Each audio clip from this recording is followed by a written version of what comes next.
هو احنا لو هنفكر نشتري الصينية دي مثلا من حضرموت، من اي محل شهير، هنشتريها بكام يا جماعة؟ طب ما تيجوا كده نفكر ونشوف ونعمل حاجتنا في البيت بكل نظافة وكل جمال وكل حلاوة بالشكل دوت. يلا عندنا هنا اوراق الدجاج، هنبتدي نقطعها كده بالشكل ده، اوراق مخلية. هنقطعها قطع مناسبة ان احنا ندخلها في الخلة مع الخضروات. عندي هنا برضو صدر فرخة، ممكن نستخدم صدر بس او اوراق بس. تمام. كوباية زبادي، هنزل بكوباية الزبادي. الزبادي بيدي طراوة حلوة قوي للحوم. عندي هنا بقى ملح وفلفل وبابريكا مدخنة وكزبرة ناشفة وكل التوابل الحلوة اللي عندي، توم بودر، بصل بودر. نزلت بقى بمعلقة هريسة شطة، معلقة كاتشب، مستردة. الصوصات دي بتدي طعم جميل جدا. صوص الباربيكيو الحشري بتاعنا، عصرة ليمون تديني كده مزازة حلوة، شوية خل مش كتير عشان انا لسه هحط صويا صوص. عندي هنا نص كوباية زيت، انزل كده بالزيت بتاعي. هقلب بقى كويس كده، وانا كنت نسيت خطوة الصويا، هحطها دلوقتي هضيفها. هقلبها كويس. الخلطة دي لو تتساب من بالليل في التلاجة يفضل. شوية صويا كده، الصويا دي خفيفة، انا حطيت براحتي منها عشان هي خفيفة مش تقيل. هغطيها بقى واسيبها من بالليل لتاني يوم، او قبلها ب3 ساعات. لازم تتبل التتبيله دي يا جماعه، مش اقل من 3 ساعات. هدهن بقى الخل بتاعي كده.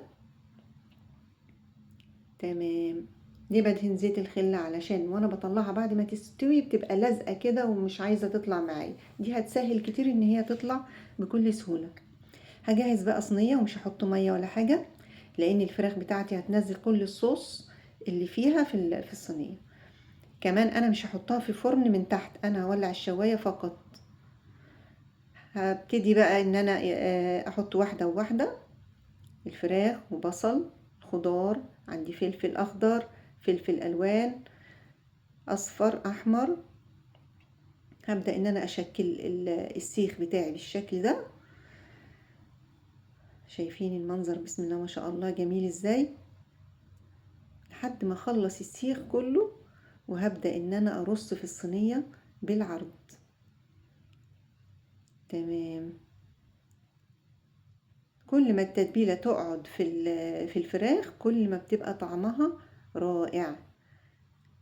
هشكل بقى بالشكل ده، وهبتدي ان انا ارص في الصينية واحدة ورا التانية. خلصت بقى الكمية كلها، بسم الله ما شاء الله ولا قوة الا بالله، على الفرن وتحت الشواية. كان عندي بقى حتة لحمة صغيرة كده، بدأت ان انا انزل عليها بالبصل.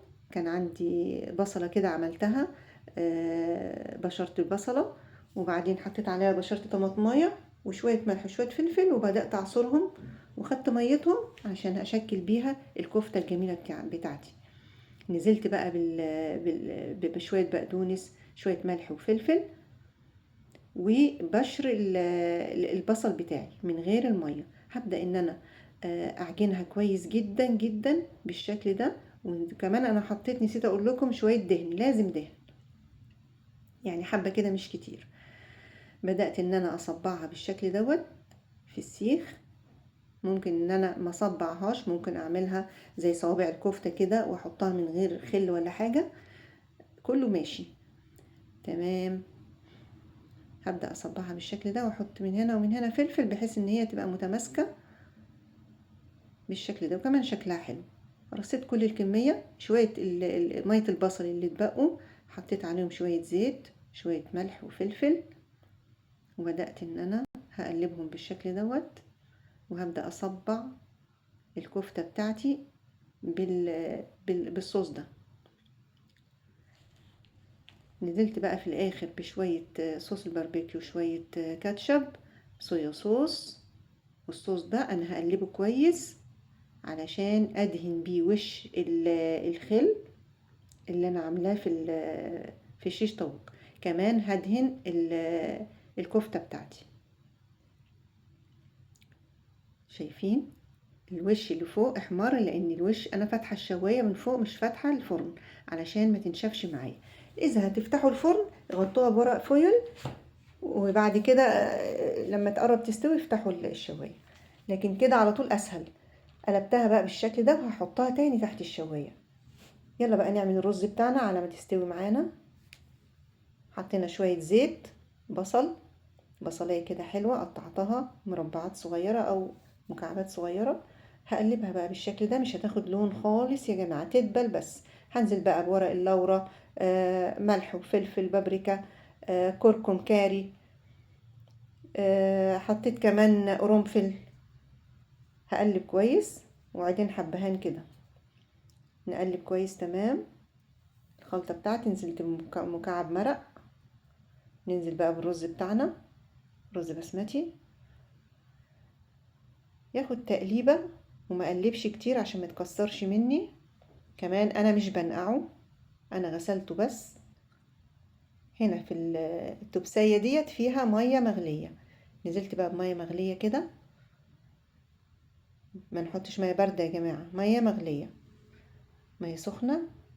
حيقتها بقى كويس كده وبدأت ان انا اغطيها واوطي عليها خالص، ولو في شياطة احطها. هقلب كويس تقليبة تمام بالراحة خالص.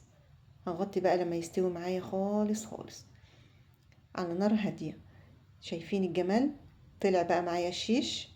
وانا عندي كده الكفتة هبدأ احطها مكانه تحت الشواية، كله تحت الشواية. استوت معايا الوصفة، بدأت ان انا احط الرز وطلع معايا القمر ده، بسم الله ما شاء الله. شوية الصوص اللي نزلوا في الصينية حطيتهم من فوق، يدي طعم جميل جدا وطراوة. حطيت بقى الكفتة والشيش بتاعي، رصيته على الرز، وهبدأ ان انا احط فحمة. الفحمة هتدي نكهة حلوة قوي للوصفة بتاعتي، للحمة والفراخ، وكمان للرز.